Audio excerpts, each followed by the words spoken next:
سورہ نور سورت نمبر 24۔ شروع کرتا ہوں اللہ تعالیٰ کے نام سے جو بڑا مہربان نہایت رحم والا ہے۔ یہ ہے وہ سورت جو ہم نے نازل فرمائی ہے اور مقرر کر دی ہے، اور جس میں ہم نے کھلی آیتیں اتاری ہیں تاکہ تم یاد رکھو۔ زناکار عورت و مرد میں سے ہر ایک کو 100 کوڑے لگاؤ۔ ان پر اللہ کی شریعت کی حد جاری کرتے ہوئے تمہیں ہرگز ترس نہ کھانا چاہیے۔ اگر تمہیں اللہ پر اور قیامت کے دن پر ایمان ہو، ان کی سزا کے وقت مسلمانوں کی ایک جماعت موجود ہونی چاہیے۔ زانی مرد بجز زانیہ یا مشرکہ عورت کے اور سے نکاح نہیں کرتا، اور زناکار عورت بھی بجز زانی یا مشرک مرد کے اور نکاح نہیں کرتی، اور ایمان والوں پر یہ حرام کر دیا گیا۔ جو لوگ پاک دامن عورتوں پر زنا کی تہمت لگائیں پھر 4 گواہ نہ پیش کر سکیں تو انہیں 80 کوڑے لگاؤ، اور کبھی بھی ان کی گواہی قبول نہ کرو، یہ فاسق لوگ ہیں۔ ہاں، جو لوگ اس کے بعد توبہ اور اصلاح کر لیں تو اللہ تعالیٰ بخشنے والا اور مہربانی کرنے والا ہے۔ جو لوگ اپنی بیویوں پر بدکاری کی تہمت لگائیں اور ان کا کوئی گواہ بجز خود ان کے ذات کے نہ ہو تو ایسے لوگوں میں سے ہر ایک کا ثبوت یہ ہے کہ 4 مرتبہ اللہ کی قسم کھا کر کہیں کہ وہ سچوں میں سے ہیں، اور 5ویں مرتبہ کہے کہ اس پر اللہ تعالیٰ کی لعنت ہو اگر وہ جھوٹوں میں سے ہو۔ اور اس عورت سے سزا اس طرح دور ہو سکتی ہے کہ وہ 4 مرتبہ اللہ کی قسم کھا کر کہے کہ یقیناً اس کا مرد جھوٹ بولنے والوں میں سے ہے، اور 5ویں دفعہ کہے کہ اس پر اللہ تعالیٰ کا غضب ہو اگر اس کا خاوند سچوں میں سے ہو۔ اگر اللہ تعالیٰ کا فضل و کرم تم پر نہ ہوتا تو تم پر مشقت اترتی، اور اللہ تعالیٰ توبہ قبول کرنے والا باحکمت ہے۔ جو لوگ یہ بہت بڑا بہتان باندھ لائے ہیں یہ بھی تم میں سے ہی ایک گروہ ہے۔ تم اسے اپنے لیے برا نہ سمجھو، بلکہ یہ تو تمہارے حق میں بہتر ہے۔ ہاں، ان میں سے ہر ایک شخص پر اتنا گناہ ہے جتنا اس نے کمایا ہے، اور ان میں سے جس نے اس کے بہت بڑے حصے کو سر انجام دیا ہے اس کے لیے عذاب بھی بہت ہی بڑا ہے۔ اسے سنتے ہی مومن مردوں عورتوں نے اپنے حق میں نیک گمانی کیوں نہ کی، اور کیوں نہ کہہ دیا کہ یہ تو کھلم کھلا صریح بہتان ہے۔ وہ اس پر 4 گواہ کیوں نہ لائے، اور جب گواہ نہیں لائے تو یہ بہتان باز لوگ یقیناً اللہ کے نزدیک محض جھوٹے ہیں۔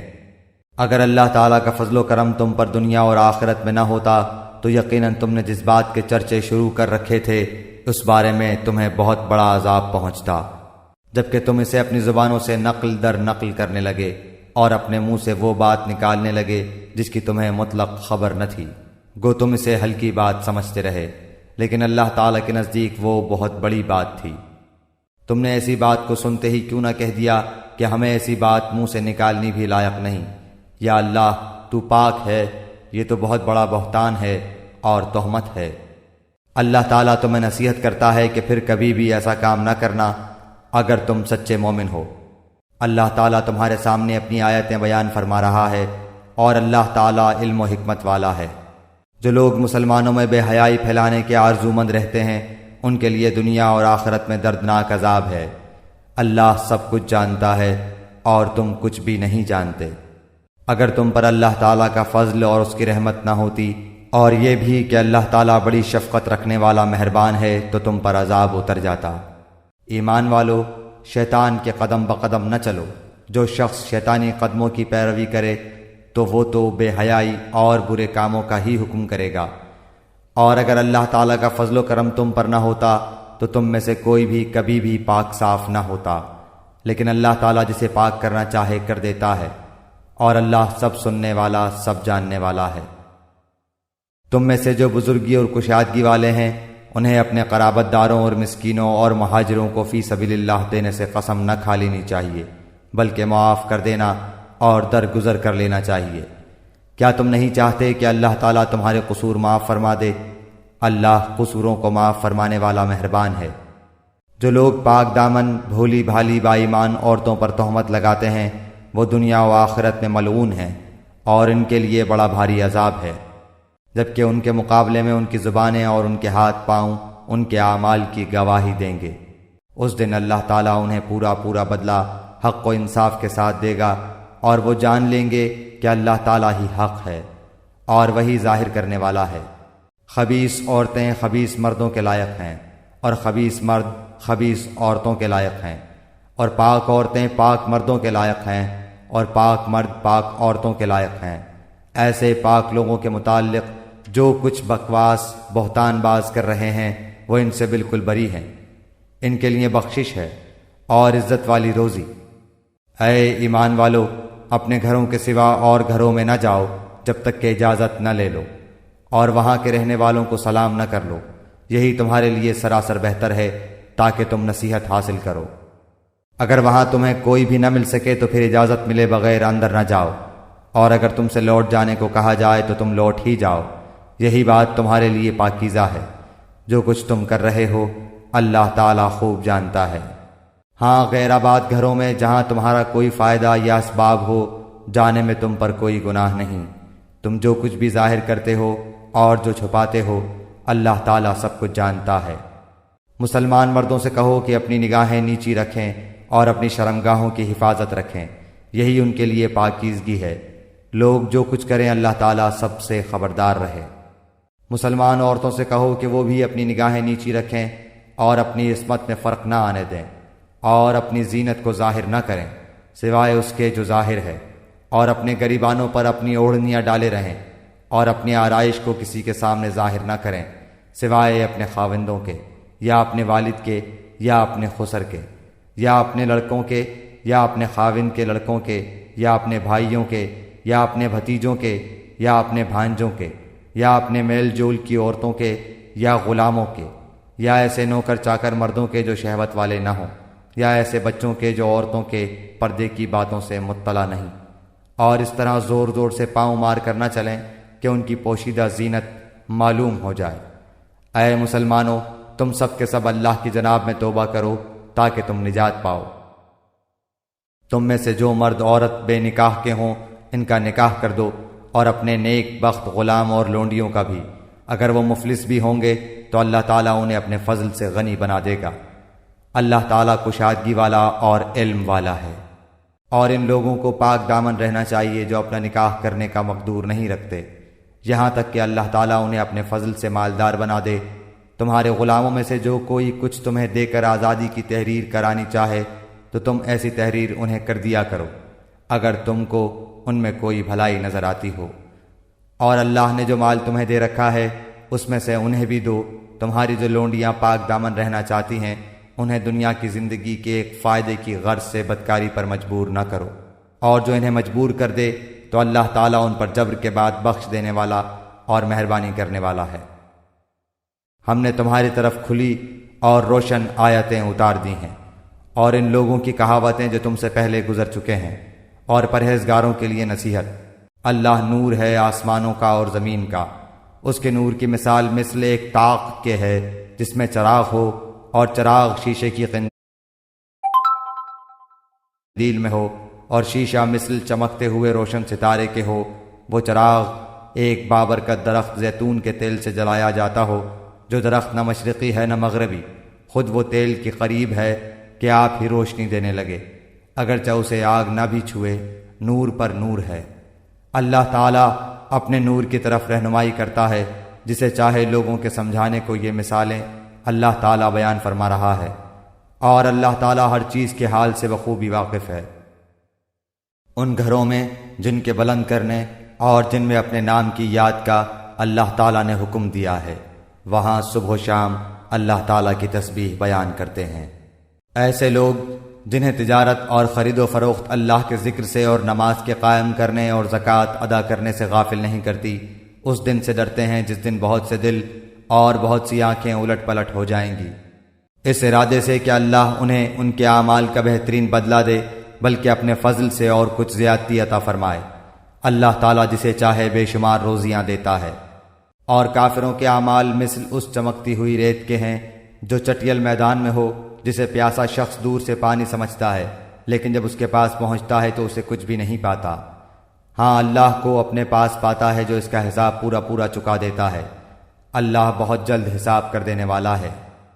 یا مثل ان اندھیروں کے ہے جو نہایت گہرے سمندر کی تہ میں ہو، جسے اوپر تلے کی موجوں نے ڈھانپ رکھا ہو، پھر اوپر سے بادل چھائے ہوئے ہوں۔ الغرض اندھیریاں ہیں جو اوپر تلے پے در پہ ہیں، جب اپنا ہاتھ نکالے تو اسے بھی قریب ہے کہ نہ دیکھ سکے۔ اور بات یہ ہے کہ جسے اللہ تعالیٰ ہی نور نہ دے اس کے پاس کوئی روشنی نہیں ہوتی۔ کیا آپ نے نہیں دیکھا کہ آسمانوں اور زمین کی کل مخلوق اور پر پھیلائے اڑنے والے کل پرند اللہ کی تسبیح میں مشغول ہیں؟ ہر ایک کی نماز اور تسبیح اسے معلوم ہے۔ لوگ جو کچھ کریں اس سے اللہ بخوبی واقف ہے۔ زمین و آسمان کی بادشاہت اللہ ہی کی ہے اور اللہ تعالیٰ ہی کی طرف لوٹنا ہے۔ کیا آپ نے نہیں دیکھا کہ اللہ تعالیٰ بادلوں کو چلاتا ہے، پھر انہیں ملاتا ہے، پھر انہیں تہ بتہ کر دیتا ہے، پھر آپ دیکھتے ہیں کہ ان کے درمیان میں سے میںہ برستا ہے، وہی آسمان کی جانب سے اولوں کے پہاڑ میں سے اولے برساتا ہے، پھر جنہیں چاہے ان کے پاس انہیں برسائے اور جن سے چاہے ان سے انہیں ہٹا دے۔ بادل ہی سے نکلنے والی بجلی کی چمک ایسی ہوتی ہے کہ گویا اب آنکھوں کی روشنی لے چلی۔ اللہ تعالیٰ ہی دن اور رات کو رد و بدل کرتا رہتا ہے۔ آنکھوں والوں کے لیے تو اس میں یقیناً بڑی بڑی عبرتیں ہیں۔ تمام کے تمام چلنے پھرنے والے جانداروں کو اللہ تعالیٰ ہی نے پانی سے پیدا کیا ہے۔ ان میں سے بعض تو اپنے پیٹ کے بل چلتے ہیں، بعض 2 پاؤں پر چلتے ہیں، بعض 4 پاؤں پر چلتے ہیں۔ اللہ تعالیٰ جو چاہتا ہے پیدا کرتا ہے، بے شک اللہ تعالیٰ ہر چیز پر قادر ہے۔ بلا شک و شبہ ہم نے روشن اور واضح آیتیں اتار دی ہیں۔ اللہ تعالیٰ جسے چاہے سیدھی راہ دکھا دیتا ہے۔ اور کہتے ہیں کہ ہم اللہ تعالیٰ اور رسول پر ایمان لائے اور فرما بردار ہوئے، پھر ان میں سے ایک فرقہ اس کے بعد بھی پھر جاتا ہے، یہ ایمان والے ہیں ہی نہیں۔ جب یہ اس بات کی طرف بلائے جاتے ہیں کہ اللہ اور اس کا رسول ان کے جھگڑے چکا دے، تو بھی ان کی ایک جماعت منہ موڑنے والی بن جاتی ہے۔ ہاں اگر انہی کو حق پہنچتا ہو تو مطیع و فرما بردار ہو کر اس کی طرف چلے آتے ہیں۔ کیا ان کے دلوں میں بیماری ہے یا یہ شک و شبے میں پڑے ہوئے ہیں، یا انہیں اس بات کا ڈر ہے کہ اللہ تعالیٰ اور اس کا رسول ان کی حق تلفی نہ کریں؟ بات یہ ہے کہ یہ لوگ خود ہی بڑے ظالم ہیں۔ ایمان والوں کا قول تو یہ ہے کہ جب انہیں اس لیے بلایا جاتا ہے کہ اللہ اور اس کا رسول ان میں فیصلہ کر دے تو وہ کہتے ہیں کہ ہم نے سنا اور مان لیا۔ یہی لوگ کامیاب ہونے والے ہیں۔ جو بھی اللہ تعالیٰ کی اس کے رسول کی فرما برداری کریں، خوف الہی رکھیں اور اس کے عذابوں سے ڈرتے رہیں، وہی نجات پانے والے ہیں۔ بڑی پختگی کے ساتھ اللہ تعالیٰ کی قسمیں کھا کھا کر کہتے ہیں کہ آپ کا حکم ہوتے ہی نکل کھڑے ہوں گے۔ کہہ دیجئے کہ بس قسمیں نہ کھاؤ، تمہاری اطاعت کی حقیقت معلوم ہے، جو کچھ تم کر رہے ہو اللہ تعالیٰ اس سے باخبر ہے۔ کہہ دیجئے کہ اللہ تعالیٰ کا حکم مانو، رسول اللہ کی اطاعت کرو، پھر بھی اگر تم نے روگردانی کی تو رسول کے ذمے تو صرف وہی ہے جو اس پر لازم کر دیا گیا ہے، اور تم پر اس کی جواب دہی ہے جو تم پر رکھا گیا ہے۔ ہدایت تو تمہیں اسی وقت ملے گی جب رسول کی ماتحتی کرو۔